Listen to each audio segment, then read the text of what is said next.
महाराज मनाई। पहले के मेहरारू के अंदर बड़ा संस्कार है, संस्कार आज भी है लेकिन कम। पहले के दुल्ही लंबा घूंघट करे काहे बदे जानत है? हाँ, उनका दांत बड़े बड़े होत रहा, ई बदे मुंह तो पे रहा। अच्छा तू घिसे जात रहा। पहले के दुल्ही मांग भर के सिंदूर लगावे या से कि हमारे दुल्हा की आयु लंबी हो।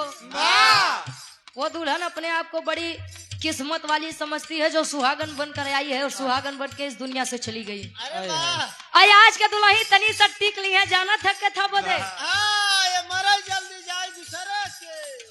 कार वाली कितना लगाओ थे यार? वाह, इनके बेलचस लगा हुआ था। चलो तब तो तू बच्चा कहे अरे रतिया में हमारे न लागयऊ घाई।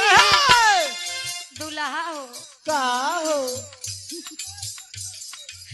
आत्मा रूपी दुल्हन परमात्मा रूपी दुल्हा के वर्णन बा। तोहार याद नहीं कि का हो कहे अरे रतिया में हमारे न लागयऊ घाई। रजऊ हो तो कैसे मनाई। क्या बात है? हाँ।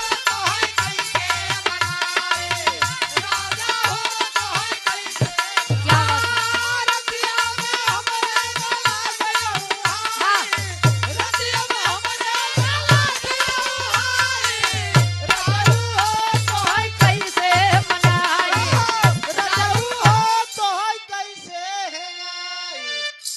हेंगाई नहीं भाई का बस होता हेंगा कहे बीता बल पनवा तया गए जवानी। बीता बल पनवा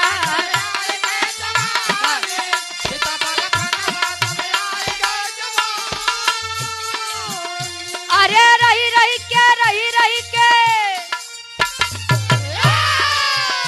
अरे रही रही के सजिया पे आवे अंगड़ाई। रही रही के सजिया पे आवे अंगड़ाई। राजा हो तो कैसे मनाई। राजा हो तो कैसे मनाई। राजा हो तो कैसे क्या बात है? राजा हो तो कैसे मनाई। राजा हो तो कैसे